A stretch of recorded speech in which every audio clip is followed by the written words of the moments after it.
다윗은 하나님의 나라에 대한 분명한 믿음을 가진 사람이었습니다.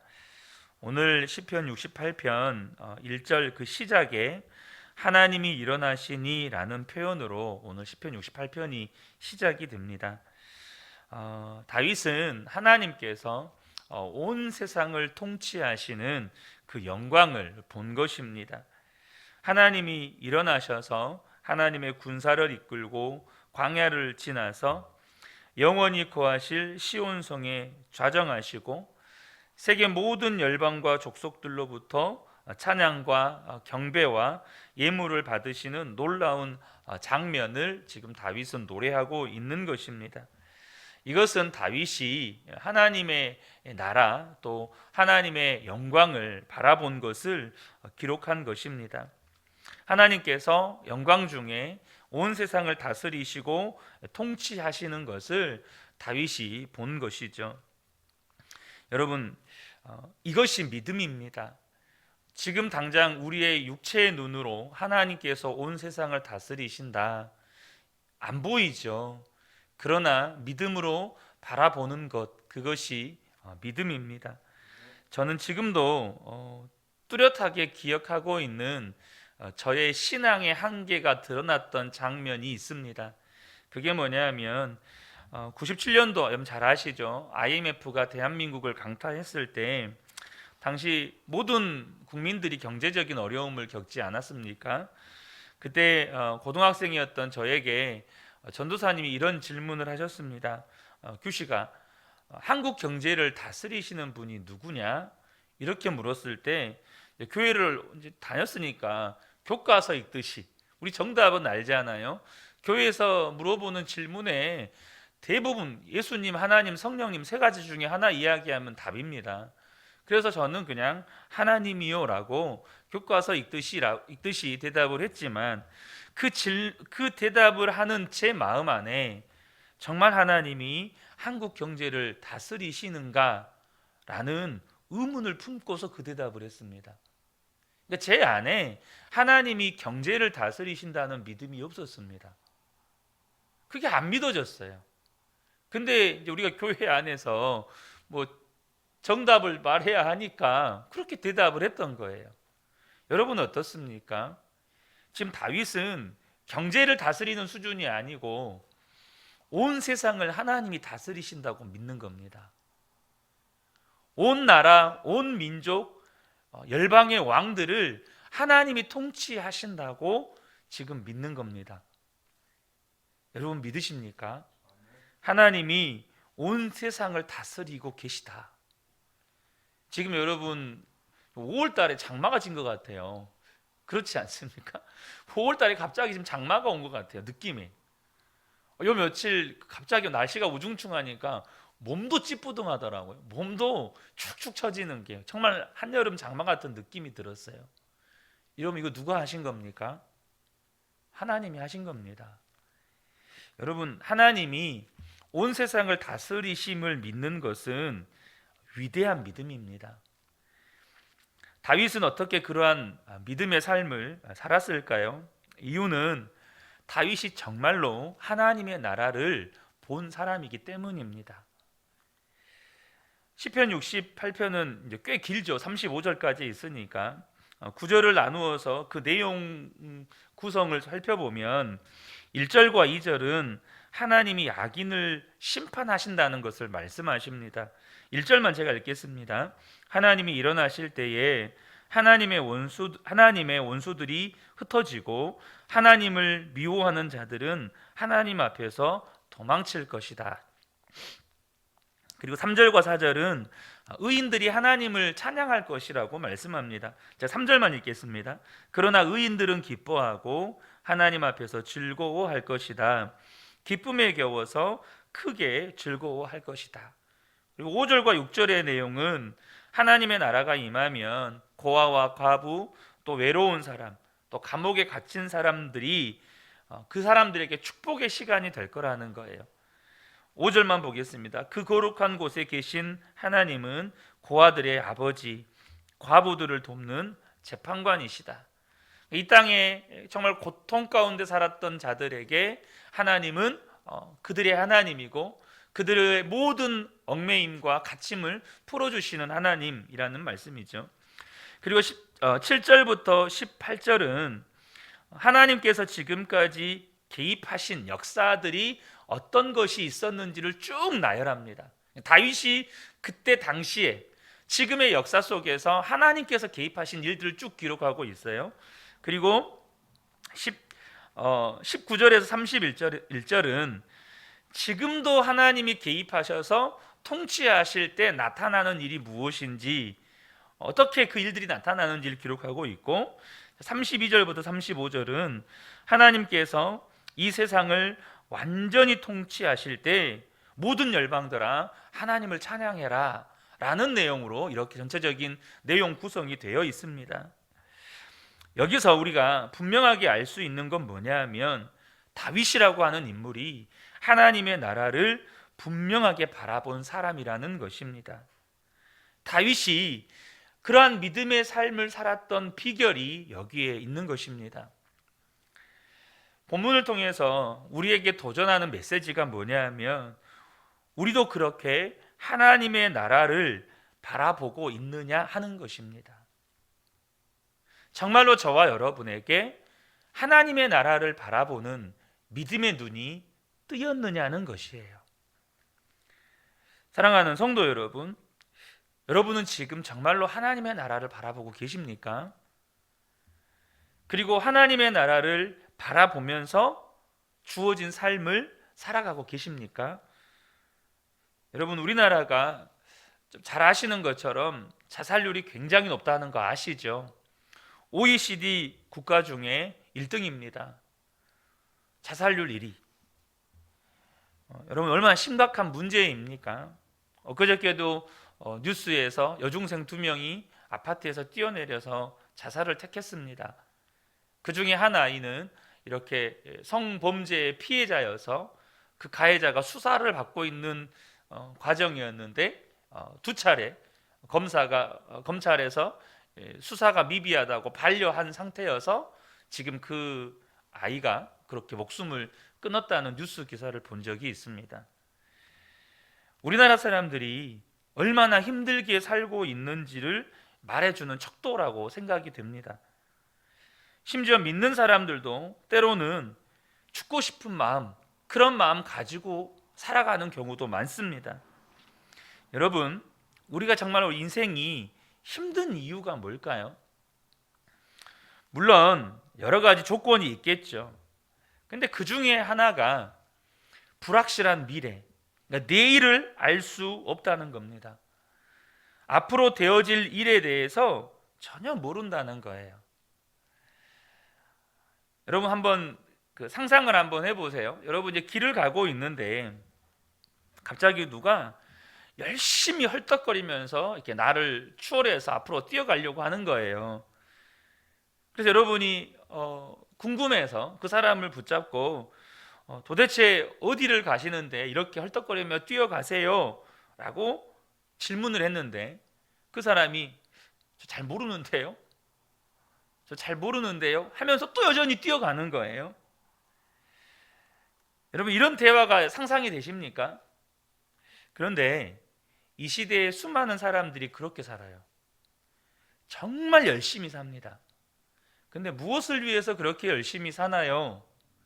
그렇게 열심히 살면 당신의 내일은 어떨 것 같습니까? 라고 질문을 했을 때 대다수의 사람들이요, 모릅니다. 사람들이 죽고 싶다는 생각이 들 만큼 아침부터 밤까지 열심히 삽니다. 그런데 문제는 이제 내가 어디로 가야 됐는지를 모른다는 겁니다. 어디로 가는지 모른 채 그렇게 열심히 산다는 거예요. 그러니까 어디로 가야 되는지를 모르는데 열심히 살면 살수록 그 인생이 더 답답하고 더 힘든 것이죠. 다윗이 19절에 놀라운 고백을 하나 합니다. 19절에 보면 날마다 우리의 주님을 찬송하여라. 하나님께서 우리의 짐을 대신 짊어지신다.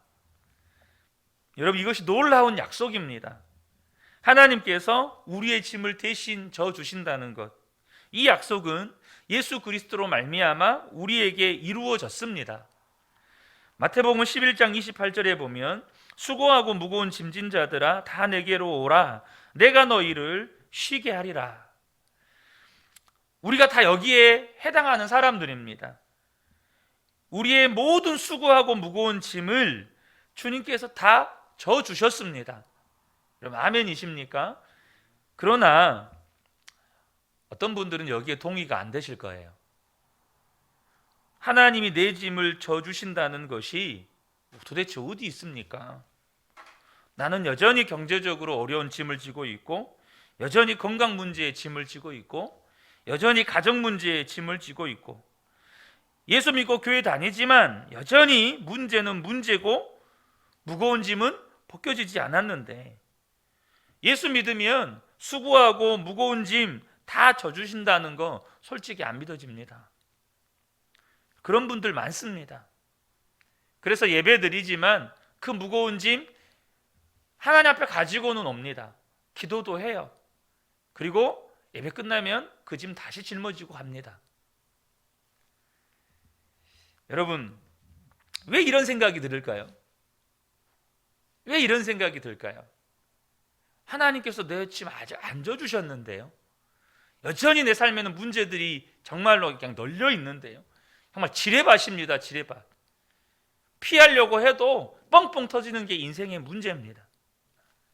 여러분, 우리 안에 그런 생각이 들고 있다면 진짜 인생의 무거운 짐이 아직 무엇인지를 모르는 겁니다.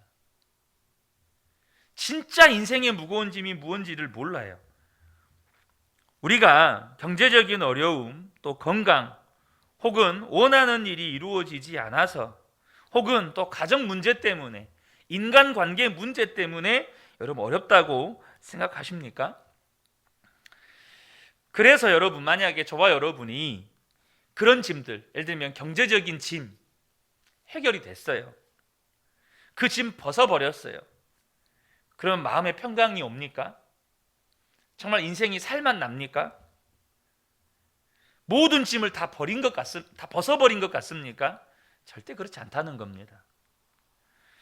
우리 인생의 짐의 문제는 하나님을 진짜 믿게 되는, 그러니까 하나님을 바라보는 눈이 뜨이고 하나님의 나라를 바라보는 눈이 열릴 때 똑같은 형편, 그러니까 상황과 환경은 바뀌지 않았어요. 근데 그 짐들이, 내가 이전에 짐이라고 느꼈던 것들이 완전히 달라지는 겁니다. 전 또 한 가지, 제가 어렸을 때 생생하게, 지금도 정말 영화의 한 장면처럼 생생하게 기억하는 장면이 있습니다. 저희 아버지 돌아가시고, 저희 아버지 거의 완전히 이제는 그 전에도 그러셨지만 이제는 더욱더 심각하게 정말 폐인 모드로 완전히 바뀌셨습니다. 그 전에도 술을 많이 드셨지만 이제는 그냥 술이 없으면 하루하루를 못 사는 그런 상태. 어느 날은 집에 와보니까 장독들이 다 깨져 있더라고요. 완전히 장독이랑 싹 깨져 있었어요. 어머니도 제 기억으로 아버지랑 심하게 싸우시고 한두 차례 집을 이렇게 나가신 적도 있습니다. 근데 이제 어느 날 어머니께서 이제 아는 분의 초청을 받아서 집회를 다녀오셨어요. 집회를 다녀오셨어요. 그때 이제 어머니가 경험했던 은혜들, 그때 당시 많은 것들을 나눠주셨는데, 어쨌든 집회 한 3박 4일인가 일주일인가 집회를 다녀오시고, 전 지금도 기억나요. 아버지는 여전히 술에 취해가지고 방에서 거의 뻗은 듯이 술 냄새를 풀풀 풍기면서 주무시고 계셨어요. 근데 집회에 다녀오신 어머니의 얼굴이 완전히 달라지셨어요. 완전히 달라지셨어요. 그 술에 취해서 주무시고 계시는 아버지의 손을 붙잡고 그냥 눈물로 기도하시는 어머니, 그리고 밖에서 놀다가 집에 들어왔는데 아버지를 위해서 기도하는 어머니를 보면서 어머니가 기도 끝날 때까지 기다렸다가 엄마 부르니까 저를 바라보시면서 활짝 웃어주시는 어머니. 여전히 아버지와의 문제는 하나도 해결된 게 없었어요. 근데 어머니는 완전히 바뀌어버렸어요. 그 어머니가 경험했던 은혜 중에 하나가 뭐였냐면 십자가의 영광을 환상으로 보신 거였어요.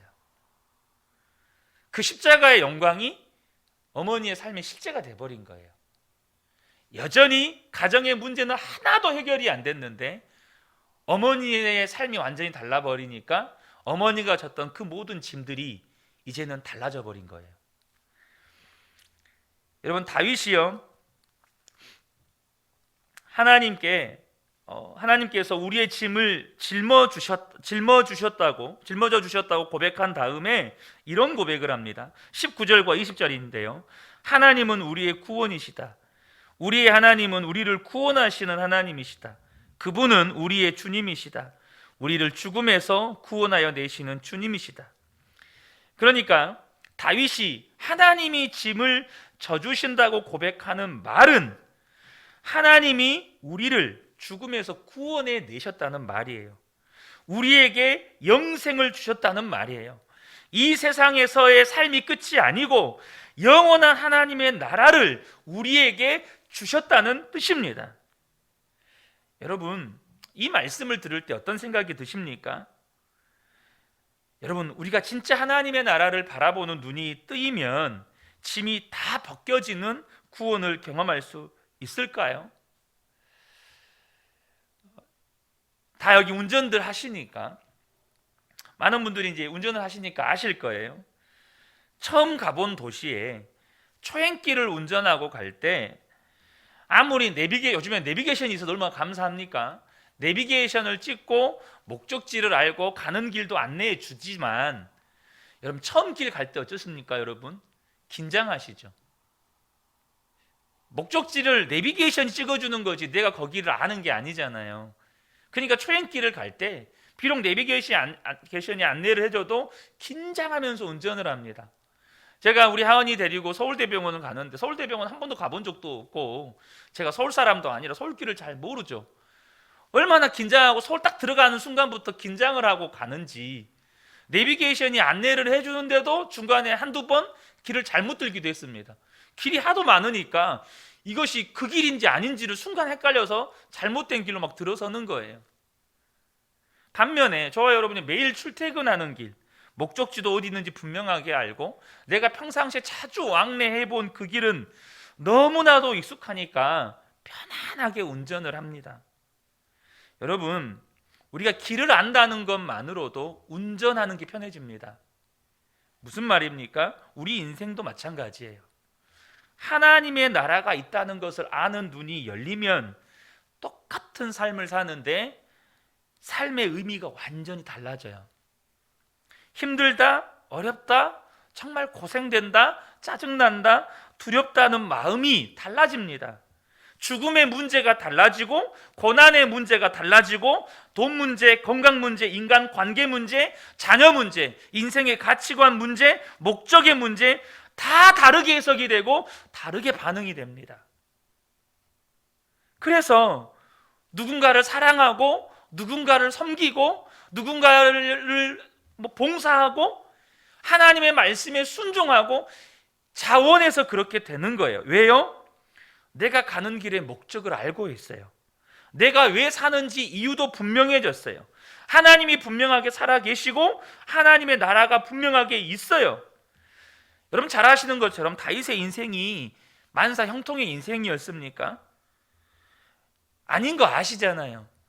성경의 인물들 가운데 가장 고난을 많이 받은 사람을 꼽아보라고 하면 정말 가장 먼저 생각나는 인물 가운데 한 사람이 다윗입니다.